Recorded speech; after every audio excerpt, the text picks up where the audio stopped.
ರಾಜ್ಯ ರಾಜಧಾನಿ ಬೆಂಗಳೂರಿನಲ್ಲಿ ಮತ್ತೆ ದುಷ್ಕರ್ಮಿಗಳು ಅಟ್ಟಹಾಸವನ್ನ ಮೆರೆದಿದ್ದಾರೆ. ಕೆಲವು ವರ್ಷಗಳ ಹಿಂದೆ ದರ್ಶನ್ ಅಂಡ್ ಗ್ಯಾಂಗ್ ಯಾವ ರೀತಿ ಅಟ್ಟಹಾಸವನ್ನ ಮೆರೆದಿತ್ತು ಅಂತ ಹೇಳಲಾಗಿತ್ತು. ಅದೇ ರೀತಿಯಲ್ಲಿ ಅಟ್ಟಹಾಸವನ್ನ ಮೆರೆದಿರುವಂತಹ ಮತ್ತೊಂದು ಸ್ಟೋರಿ ರಾಜ್ಯ ರಾಜಧಾನಿಯಲ್ಲಿ ವರದಿಯಾಗಿದೆ. ದರ್ಶನ್ ಗ್ಯಾಂಗ್ ರೀತಿಯಲ್ಲೇ ಮತ್ತೊಂದು ಗ್ಯಾಂಗ್ ಕೃತ್ಯ ಎಸಗಿದೆ. ರೇಣುಕಾ ಸ್ವಾಮಿ ರೀತಿಯಲ್ಲೇ ಮತ್ತೊಂದು ಅಮಾನುಷ ಕೃತ್ಯ ಎಸಗಲಾಗಿದೆ. ಪವರ್ ಟಿವಿ ಬಯಲು ಮಾಡ್ತಾ ಇದೆ ದುಷ್ಟರ ಅಟ್ಟಹಾಸದ ದೃಶ್ಯ. ಅಕ್ಷರಶಃ ರಾಕ್ಷಸರ ರೀತಿಯಲ್ಲಿ ವರ್ತನೆ ಮಾಡ್ತಾರೆ. ಇವರಿಗೆ ದರ್ಶನ ಸ್ಫೂರ್ತಿನ ಅನ್ನೋ ಪ್ರಶ್ನೆ ಹುಟ್ಟುಕೊಳ್ಳುತ್ತೆ. ಆ ಮಟ್ಟಿಗೆ ಈ ಗ್ಯಾಂಗ್ ಆ ಒಬ್ಬ ಯುವಕನಿಗೆ ಹಿಗ್ಗಾಮುಗ್ಗ ಥಳಿಸ್ತಾರೆ. ಕೇವಲ ಥಳಿಸೋದು ಮಾತ್ರ ಅಲ್ಲ, ನೀನ್ ರೇಣುಕಾ ಸ್ವಾಮಿ ಅಂತ ಹೇಳಿ ಯುವಕನಿಗೆ ಹಲ್ಲೆ ಮಾಡ್ತಾರೆ. ಒಬ್ಬನ ಮೇಲೆ 8 ರಿಂದ 10 ಜನ ದುಷ್ಕರ್ಮಿಗಳು ಮುಗಿಬಿದ್ದಿದ್ದಾರೆ. ಕೈಯಲ್ಲಿ ಕೋಲಿಡ್ಕೊಂಡು ಮನಸ್ಸೋ ಇಚ್ಛ ಯುವಕನಿಗೆ ಹೊಡೆದಿದ್ದಾರೆ. ಕಾಲುಗಳಿಂದ ಒದ್ದಿದ್ದಾರೆ, ಕೈಯಲ್ಲಿ ಗುದ್ದಿದ್ದಾರೆ, ಮಾರಣಾಂತಿಕವಾಗಿ ಹಲ್ಲೆ ಮಾಡಿದ್ದಾರೆ. ಯುವಕನನ್ನ ಬೆತ್ತಲೆ ಮಾಡಿ ಹಲ್ಲೆ ಮಾಡಿದ್ದಾರೆ ಕೀಚಕರು. ಯುವಕನ ಮರ್ಮಾಂಗಕ್ಕೆ ತುಳಿದು ಯುವಕರು ವಿಕೃತಿಯನ್ನ ಮೆರೆದಿದ್ದಾರೆ. ದೃಶ್ಯ ನೋಡಿ. ರೇಣುಕಾ ಸ್ವಾಮಿ ಕೇಸು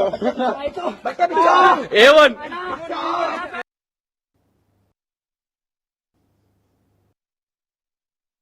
A2 A3 4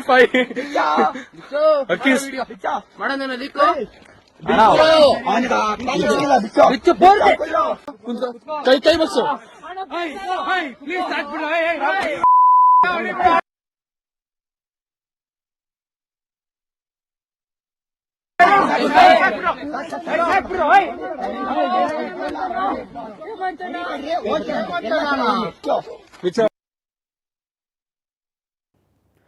ಹಾಗಾದ್ರೆ ಈ ಹುಡುಗರ ಮೇಲೆ ಹಲ್ಲೆ ಆಗಿದ್ದು ಯಾಕೆ ಗೊತ್ತಾ? ಒಂದು ಹುಡುಗಿ ವಿಚಾರಕ್ಕೆ. ಒನ್ಸ್ ಅಗೈನ್ ರೇಣುಕಾ ಸ್ವಾಮಿ ಕಥೆಯನ್ನು ಅವ್ರು ಮಾತನಾಡ್ತಾರಲ್ಲ, ರೇಣುಕಾ ಸ್ವಾಮಿ ರೀತಿನಲ್ಲೇ ಮಾಡ್ತಾ ಇದ್ದೀವಿ ಅಂತ. ಅದೇ ರೀತಿಯ ಘಟನೆ ಇದು. ಕಾಲೇಜ್ನಲ್ಲಿ ಕುಶಾಲ್ ಮತ್ತು ಓರ್ವ ಯುವತಿಯ ಮಧ್ಯೆ ಪ್ರೀತಿ ಇತ್ತು. 2 ವರ್ಷದ ಪ್ರೀತಿ ಇತ್ತು. ಆದ್ರೆ ಕೆಲ ತಿಂಗಳ ಹಿಂದೆ ಆ ಹುಡುಗಿಗೆ ಮತ್ತೊಬ್ಬ ಹುಡುಗ ಸಿಕ್ತ ಅನ್ನೋ ಕಾರಣಕ್ಕೆ ಮುರಿದು ಬಿದ್ದಿತ್ತು. ಯುವತಿ ಮತ್ತೊಬ್ಬ ಹುಡುಗನ ಜೊತೆ ಪರಿಚಯದಲ್ಲಿದ್ಲು. ಆ ಪರಿಚಯದಲ್ಲಿರೋದನ್ನ ನೋಡೋದಕ್ಕಾಗದೆ, ಸಹಿಸೋದಕ್ಕಾಗದೆ ಈ ಕುಶಾಲ್ ಅನ್ನೋ ಯುವಕ ಯುವತಿಗೆ ಒಂದು ಸ್ವಲ್ಪ ಮೆಸೇಜ್ ಮಾಡ್ತಾನೆ. ಅಶ್ಲೀಲವಾಗಿ ಮೆಸೇಜ್ ಮಾಡಿದಾನಂತೆ.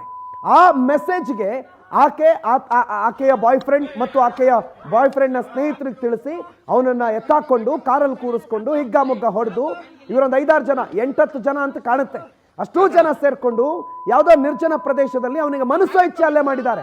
ಹೆಂಗೆ ಅಂತಂದ್ರೆ ನಾವು ಚಾರ್ಜ್ ಶೀಟ್ ಅಲ್ಲಿ ಓದ್ತಾ ಇದ್ವಲ್ಲ ನಟ ದರ್ಶನ್ ಕೇಸ್ಗೆ ಸಂಬಂಧಪಟ್ಟಂಗೆ, ಅದೇ ರೀತಿನಲ್ಲಿ ಹಲ್ಲೆ ಮಾಡಿದ್ದಾರೆ. ಯಾರೋ ಒಬ್ಬ ವಿಡಿಯೋ ಮಾಡಿದ್ದಾನೆ. ಒಬ್ಬ ಇದೇನೋ ಗಾದೆ ಇದೆಯಲ್ಲ, ಬೆಕ್ಕಿಗೆ ಚಲ್ಲಾಟ ಇಲ್ಲಿಗೆ ಪ್ರಾಣ ಸಂಕಟ ಅನ್ನೋ ಹಾಗೆ ನಗ್ತಾರೆ ಇವರು. ರೇಣುಕಾ ಸ್ವಾಮಿ ಕೇಸು A1 ನಾನು, A2 ಇವನು, A3 ಅವನು, A4 ಇವನು ಅನ್ಕೊಂಡು ಆ ಲೆವೆಲ್ಗೆ ವಿಕೃತಿಯನ್ನು ಮೆರೆದಿದ್ದಾರೆ ಬೆಂಗಳೂರಿನಲ್ಲಿ.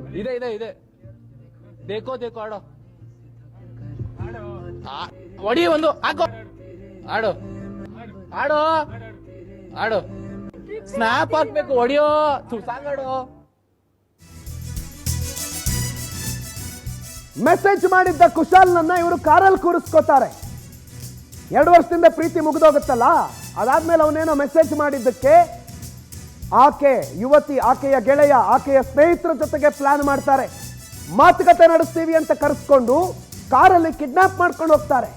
ಯುವತಿಯ ಗೆಳೆಯ ಮತ್ತು ಅವರ ಸ್ನೇಹಿತರು ನಿರ್ಜನ ಪ್ರದೇಶಕ್ಕೆ ಕರ್ಕೊಂಡು ಹೋಗ್ತಾರೆ. ಅಲ್ಲಿ ಸಿಗುವಂತ ಕೈಗೆ ಸಿಕ್ಕಿದ್ರಿಂದ ಮಾರಣಾಂತಿಕ ಹಲ್ಲೆ ಮಾಡ್ತಾರೆ. ಆತನ ಬಟ್ಟೆ ಬಿಚ್ಚಿಸಿ ವಿಕೃತಿ ಮೆರೀತಾರೆ. ಆತನಿಗೆ ಮನಸ್ಸೋ ಇಚ್ಛೆ ಹೊಡಿತಾರೆ, ಕೈಯಲ್ಲಿ ಗುದ್ದುತ್ತಾರೆ, ಕೋಲಿಂದ ಹೊಡಿತಾರೆ, ಕಾಲಲ್ಲಿ ತುಳಿತಾರೆ, ಮರ್ಮಾಂಗಕ್ಕೆ ಒದಿತಾರೆ. ಆತನನ್ನ ವಿವಸ್ತ್ರ ಮಾಡಿ ರಸ್ತೆನಲ್ಲಿ ಅಟ್ಟಾಡಿಸ್ಕೊಂಡು ಹೊಡಿತಾರೆ. ಇಷ್ಟೆಲ್ಲ ದೌರ್ಜನ್ಯ ಮಾಡುವ ಮನಸ್ಸು ಹೆಂಗ್ ಬಂತು ಬಿಡಿ. ಕಾನೂನಲ್ಲಿ ಅವಕಾಶ ಇದೆಯಾ? ಕಾನೂನು ಇದಕ್ಕೆಲ್ಲ ಅವಕಾಶ ಕೊಡ್ತಾ ಇದೆಯಾ? ಅಥವಾ ಅಲ್ಲಿನ ಪೊಲೀಸರು, ಅಲ್ಲಿನ ಕಾನೂನು ಸುವ್ಯವಸ್ಥೆ ಎಲ್ಲೋ ಇತ್ತು? ಸೋಲ್ದವನಹಳ್ಳಿ ಸ್ಟೇಷನ್ ವ್ಯಾಪ್ತಿನಲ್ಲಿ ಬರುವಂಥ ಘಟನೆ ಇದು. ಅಲ್ಲೇ ಪಕ್ಕದಲ್ಲಿ ಒಂದು ಕಾಲೇಜ್, 2-3 ಕಾಲೇಜ್ ಇದೆ, ಸಿಕ್ಕಾಪಟ್ಟೆ ಸ್ಟೂಡೆಂಟ್ಸ್ ವಸತಿ ಇರುವಂಥ ಜಾಗ. ಇವರೇನೋ ಲೋಕಲ್ಸ್ ಅನ್ನೋ ಕಾರಣಕ್ಕೆ ಇವ್ರು ಆಡಿದ್ದೇ ಆಟ, ಮಾಡಿದ್ದೇ ಆಟ, ಯಾರೂ ಕೇಳೋರಿಲ್ಲ. ಇವ್ರ ಹತ್ರ ಕಾರ್ ಇದೆ, ಇವ್ರ ಹತ್ರ ಶೋಕಿ ಮಾಡೋದಕ್ಕಾಗತ್ತೆ ಅಂತಂದ್ರೆ ಏನ್ ಬೇಕಾದ್ರೂ ಮಾಡಬಹುದಾ ಅಂತ ಪ್ರಶ್ನೆ ಬರುತ್ತೆ. ಸದ್ಯ ಸೋಲ್ದವನಹಳ್ಳಿ ಪೊಲೀಸರು ಆರೋಪಿಗಳನ್ನ ಬಂಧಿಸಿದ್ದಾರೆ. ಆರೋಪಿಗಳು ಹೇಮಂತ್, ಯಶವಂತ್, ಶಿವಶಂಕರ್, ಶಶಾಂಕ್ ಗೌಡ, ಇಷ್ಟು ಜನರನ್ನ ಈಗ ಸೋಲ್ದವನಹಳ್ಳಿ ಪೊಲೀಸರು ಬಂಧಿಸಿದ್ದಾರೆ. ಇನ್ನು 4 ಜನರ ಬಂಧನ ಮಾತ್ರ ಆಗಿರೋದು. ಅಲ್ಲಿ ನೋಡಿದ್ರೆ ಗೊತ್ತಾಗುತ್ತೆ, ಕೇವಲ 4 ಜನ ಮಾತ್ರ ಅಲ್ಲ. ಈವನ್ ಆ ಹುಡುಗಿ ಕೂಡ ಅದೇ ಕಾರಲ್ಲಿದ್ಲು. ಆ ಹುಡುಗನಿಗೆ ಮನಸ್ಸೋ ಇಚ್ಛೆ ಹೊಡಿಬೇಕಾದ್ರೆ 2 ವರ್ಷದಿಂದ ಪ್ರೀತಿ ಮಾಡಿದ್ಲಲ್ಲ, ಅದೇ ಹುಡುಗನಿಗೆ ಈಗ ಪ್ರೀತಿ ಮಾಡ್ತಾ ಇರೋ ಹುಡುಗ ಹೊಡೆದಿದ್ದಕ್ಕೆ ಹೊಡೆಯೋ ಸಂದರ್ಭದಲ್ಲಿ ಈಕೆ ಕಾರಲ್ಲಿ ಕೂತ್ಕೊಂಡು ನೋಡ್ಕೊಂಡು ನಗ್ತಾ ಇದ್ಲು. ಈಕೆನು ಸ್ಪಾಟಲ್ಲಿ ಇದ್ಲು. ಇನ್ನು ಉಳಿದಂತೆ ಬೇರೆ ಆರೋಪಿಗಳ ಪತ್ತೆ ಆಗಬೇಕು, ಅವರನ್ನು ಬಂಧನ ಮಾಡಬೇಕು. ಕೇವಲ ಹೊಡೆದಿರೋದು ಹಲ್ಲೆ ಮಾತ್ರ ಅಲ್ಲ, ಒಬ್ಬ ಯುವಕನಿಗೆ ಮಾನಸಿಕವಾಗಿ ಅವನಿಗೆ ಲೈಂಗಿಕವಾಗಿ ಕಿರುಕುಳ ಕೊಟ್ಟಿದ್ದಾರೆ. ಆತನ ಬಟ್ಟೆ ಬಿಚ್ಚಿಸಿ ವಿಕೃತಿ ಮೆರೆದಿದ್ದಾರೆ, ಮನಸ್ಸು ಇಚ್ಛೆ ಹೊಡೆದಿದ್ದಾರೆ. ಕೊಲೆಯ ಮೋಟೋ ಕಾಣ್ತಾ ಇದೆ. ಆತನನ್ನು ಹೊಡೆದು ಕೊಲ್ಲಬೇಕು ಅನ್ನೋ ಮೋಟೋ ಕಾಣ್ತಾ ಇದೆ. ಕೈಯಲ್ಲಿ ಕೋಲ್ ಇಟ್ಕೊಂಡು ಮಾರಕಾಸ್ತ್ರಗಳನ್ನು ಬಳಸಿದ್ದಾರೆ. ಯಾವ್ಯಾವ ಸೆಕ್ಷನ್ಗಳು ಬರುತ್ತೋ ಎಲ್ಲ ಸೆಕ್ಷನ್ಗಳ ಅಡಿಯಲ್ಲಿ ಇವ್ರ ಮೇಲೆ ಕೇಸ್ ಆಗಬೇಕು. ಇನ್ನು ಮುಂದೆ ಇನ್ನೊಬ್ಬರ ಮೇಲೆ ಕೈ ಎತ್ತಬೇಕಾದ್ರೆ ನೆನಪಾಗಬೇಕು ಹೊಡೆದಿರೋ ಏಟು, ಪೊಲೀಸರ ಕಡೆಯಿಂದ ಬರುವಂಥ ಟ್ರೀಟ್ಮೆಂಟು.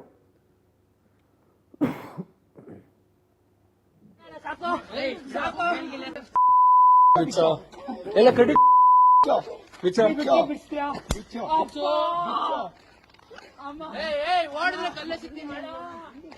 ರೇಣುಕಾ ಸ್ವಾಮಿ ಕೇಸು A1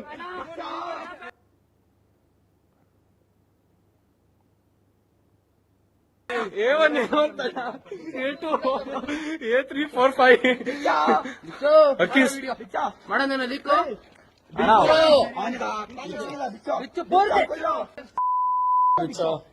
ಎಲ್ಲ ಕಡಿ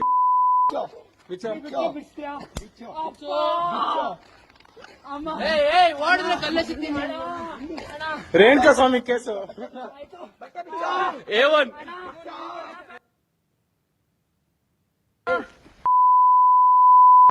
ಸತೋತಂಗುಣ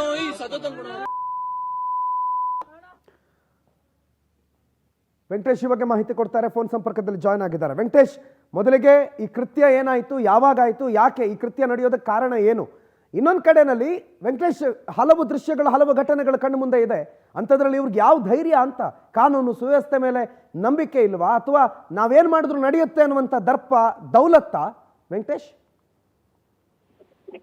ಖಂಡಿತವಾಗ್ಲೂ ಪ್ರಣತ್, ಇಂತಹ ಕಿಡಿಗೇಡಿಗಳಿಗೆ ಕಾನೂನಿನ ಭಯ ಇಲ್ಲ ಅಂತ ಕಾಣುತ್ತೆ. ಯಾಕಂತಂದ್ರೆ ಆ ರೀತಿಯಾಗಿ ಏನಾದ್ರೂ ಭಯ ಅನ್ನೋದು ಇದ್ದಿದ್ರೆ ಈ ರೀತಿಯಾಗಿ ಅವರು ನಡ್ಕೊಳ್ತಾ ಇದ್ದಿಲ್ಲ. ಅದು ಮನುಷ್ಯತ್ವವನ್ನ ಮರೆತಂತಹ ಮೃಗಗಳ ರೀತಿ ವರ್ತಿಸಿದ್ದಾರೆ. ಅದನ್ನ ವಿವಸ್ತ್ರಗೊಳಿಸಿ ಮರ್ಮಾಂಗಕ್ಕೆ ಹಲ್ಲೆ ಮಾಡುವಂತಹದ್ದನ್ನ ಮಾಡಿದ್ದಾರೆ. ಈ ಎಲ್ಲವನ್ನು ಮಾಡಿದ ನಂತರ ಕೂಡ ವಿಡಿಯೋವನ್ನ ಮಾಡಿಕೊಂಡು ಆತನಿಗೆ ಮಾನಸಿಕ ಕಿರುಕುಳ ಕೊಡುವಂತದ್ದು, ಆ ವಿಡಿಯೋವನ್ನ ಬೇರೆ ಕಡೆ ಶೇರ್ ಮಾಡಿ ಆತನನ್ನ ಮರ್ಯಾದೆ ಕಳೆಯುವಂತ ಕೆಲಸವನ್ನು ಕೂಡ ಮಾಡಿದ್ದಾರೆ. ಸೊ ಹಾಗಾಗಿ ಸೌದೆಹಳ್ಳಿ ಪೊಲೀಸರು ಕೂಡ ಈ ಪ್ರಕರಣಕ್ಕೆ ಸಂಬಂಧಪಟ್ಟಂತೆ ಸದ್ಯ 4 ಜನ ಆರೋಪಿಗಳನ್ನ ಈಗ ವಶಕ್ಕೆ ಪಡೆದು ವಿಚಾರಣೆಯನ್ನ ಮಾಡ್ತಾ ಇದ್ದಾರೆ. ಇನ್ನು ಘಟನೆಯ ಹಿನ್ನೆಲೆಯನ್ನ ನಾವು ನೋಡೋದಾದ್ರೆ, ಕುಶಲ್ ಅನ್ನುವಂತಹ ಯುವಕ ಏನು ತಾನು ಓದ್ತಾ ಇದ್ದಂತಹ ಕಾಲೇಜಿನಲ್ಲಿ ಸಹಪಾಠಿ ಆಗಿದಂತ ಯುವತಿ ಏನಿದ್ದಾಳೆ, ಆ ಯುವತಿಯನ್ನ ಪ್ರೀತಿ ಮಾಡ್ತಾ ಇರ್ತಾನೆ. ಆದ್ರೆ ಇಬ್ಬರ ನಡುವೆ ಕೂಡ ಕಳೆದ ಕೆಲವು ದಿನಗಳಿಂದ ಒಂದು ಮನಸ್ತಾಪ ಉಂಟಾಗಿ ಆಕೆ ಆತನಿಂದ ದೂರವಾಗಿರ್ತಾನೆ. ಈತ ನಿರಂತರವಾಗಿ ಮೆಸೇಜ್ಗಳನ್ನು ಕೂಡ ಮಾಡ್ತಾ ಇರ್ತಾನೆ, ರಿಪ್ಲೈ ಮಾಡೋದಿಲ್ಲ. ಅದು ಈತ ಮಾಡ್ತಾ ಇದ್ದಂತಹ ಮೆಸೇಜ್ಗಳ ರಿಪ್ಲೈ ಮಾಡದೇ ಇದ್ದಂತಹ ವೇಳೆಯಲ್ಲಿ ಈಕೆ ಕೂಡ ಕೋಪಗೊಂಡು ಆತನನ್ನ ಕರೆ ಮಾಡ್ತಾಳೆ. ಸೊ ಮಾತಾಡ್ಬೇಕು ನಿನ್ನ ಬಳಿ, ಈ ಒಂದು ಏನೊಂದು ವಿಚಾರ ಆಗಿದೆ, ಇಬ್ರು ಕೂಡ ಕೂತು ಸಾರ್ಟ್ ಔಟ್ ಮಾಡ್ಕೊಳ್ಳೋಣ ಅಂತ ಹೇಳಿ ಆ ವಿಚಾರವನ್ನ ತಿಳಿಸೋದಕ್ಕೂ ಮೊದಲೇ ಈ ಶಿವಶಂಕರ್, ಹೇಮಂತ್ ಅಂತ ಏನಿದ್ದಾರೆ ಯಾರು, ಯಶವಂತ್, ಇವರ ಬಳಿ ಏನೊಂದು ಕುಶಲ್ ಮೆಸೇಜ್ ಮಾಡ್ತಾ ಇರ್ತಾನೆ. ಆ ವಿಚಾರಕ್ಕೆ ಸಂಬಂಧಪಟ್ಟಂತೆ ಆತನ ಬಳಿ ಇವರ ಬಳಿ ಹೇಳ್ಕೊಂಡಿರ್ತಾಳೆ ಆತನಿಗೆ ಬುದ್ಧಿ ಕಲಿಸ್ಬೇಕು ಅಂತ ಹೇಳಿ. ಸೊ ಆಕೆ ಬರುವಂತ ಸಂದರ್ಭದಲ್ಲಿ ಈಗಾಗಲೇ ಅವ್ರು 4 ಜನ ಕೂಡ ಒಂದು ಸ್ಥಳದಲ್ಲಿ ಕೂತಿರ್ತಾರೆ. ಬಂದಂತ ಕುಶಾಲನ್ನ ಕರೆಸಿ ವಿಚಾರಣೆ ಮಾಡಿ ಆಗ್ಲೇ ಏಕಾಏಕಿ ಹಲ್ಲೆಯನ್ನು ಮಾಡ್ತಾರೆ, ಅವಾಚ್ಯ ಶಬ್ದಗಳನ್ನ ನಿಂದನೆ ಮಾಡ್ತಾರೆ. ಅದಾದ ಬಳಿಕ ಆತನ ಬಳಿ ಇರುವಂತಹ ಮೊಬೈಲ್ ಅನ್ನು ಕೊಡುವಂತ ಕೇಳ್ತಾರೆ. ಆತ ಮೊಬೈಲ್ ನನ್ನ ಬಳಿ ಇಲ್ಲ, ಮನೆಯಲ್ಲಿದೆ ಅಂತ ಹೇಳ್ತಾನೆ. ಆಗ ಕಾರಲ್ಲಿ ಕೂರಿಸ್ಕೊಂಡು ಹೋಗಿ ಆ ಶಾಸ್ತ್ರಘಟ್ಟದಲ್ಲಿರುವಂತಹ ಅವರ ಮನೆಯಲ್ಲಿ ಮೊಬೈಲ್ ಅನ್ನು ತೆಗೆದುಕೊಂಡು ಬರ್ತಾನೆ. ತೆಗೆದುಕೊಂಡು ಬಂದ ನಂತರ ಅಲ್ಲೇ ಅವ್ರ ಕಾರ್ನಲ್ಲಿ ಆ ಮೊಬೈಲ್ ನಲ್ಲಿ ಇದ್ದಂತಹ ವಿಡಿಯೋಗಳು, ಫೋಟೋಗಳು ಏನ್ ಕುಶಾಲ ಯುವತಿ ಜೊತೆ ತೆಗೆದುಕೊಂಡಿರ್ತಾನೆ ಅವೆಲ್ಲವನ್ನು ಡಿಲೀಟ್ ಮಾಡಿ ಆ ಮೊಬೈಲ್ ಅಂತ ಹೇಳಿ ಆತ ಮೊಬೈಲ್ ಅನ್ನು ಕೊಟ್ಟು ವಾಪಸ್ ಬಂದ ನಂತರ ಕಾರಲ್ಲಿ ಕೂತ್ಕೊಂಡು ನಿನ್ನ ಹತ್ರ ಮತ್ತೆ ಮಾತಾಡ್ಬೇಕು ಅಂತ ಹೇಳಿ ಮತ್ತೆ ಆತನನ್ನ ಕರ್ಕೊಂಡ್ ಬರ್ತಾರೆ. ಕರ್ಕೊಂಡ್ ಬರುವಂತ ವೇಳೆಯಲ್ಲಿ ಆತನನ್ನ ಹಾಡೇಳು ಅಂತ ಹೇಳಿ ಹೊಡಿತಾರೆ. ಇನ್ನು ಕರ್ಕೊಂಡ್ಬಂದ ಒಂದು ಕೆರೆ, ಆಲೂರು ಕೆರೆ ಏನಿದೆ, ಆ ಕೆರೆ ಗಡದ ತೋಪಿನಲ್ಲಿ ಇದನ್ನ ಮನುಸೈಕ್ಯ ಹಲ್ಲೆಯನ್ನ ಮಾಡ್ತಾರೆ. ಎಲ್ಲರೂ ಕೂಡ ಇದನ್ನ ವಿಡಿಯೋ ಮಾಡ್ಕೊಳ್ತಾರೆ. ವಿಡಿಯೋ ಮಾಡ್ಕೊಂಡಂತ ಸಂದರ್ಭದಲ್ಲಿ ಆತ ಕೈ ಮುಗಿದು ಬೇಡ್ಕೊಂಡ್ರು ಕೂಡ ಇವರು ಬಿಡೋದಿಲ್ಲ. ಆ ರೀತಿಯಾಗಿ ಹಲ್ಲೆ ಮಾಡ್ತಾರೆ. ಹಾಡನ್ನ ಏನು ಅಂತಾರೆ, ಇನ್ನು ಈತ ಈ ರೇಣುಕಾ ಸ್ವಾಮಿ ಕೊಲೆ ಪ್ರಕರಣದಲ್ಲಿ ಏನು ಒಂದು ಕೇಸ್ ಇರುತ್ತೆ, ಆ ರೇಣುಕಾ ಸ್ವಾಮಿ ಹೆಸರನ್ನು ಕೂಡ ಇಲ್ಲಿ ಪ್ರಸ್ತಾಪ ಮಾಡಿ A1, A2, A3 ಅಂತ ಕೂಡ ಅವರೇ ಹೇಳ್ತಾರೆ. ಘಟನೆಗೆ ಸಂಬಂಧಪಟ್ಟಂತೆ ಈಗ ತನಿಖೆ ಕೂಡ ಮುಂದುವರೆದಿರುವಂತದ್ದು. Right, okay, thank you Venkatesh ಮಾಹಿತಿಗೆ.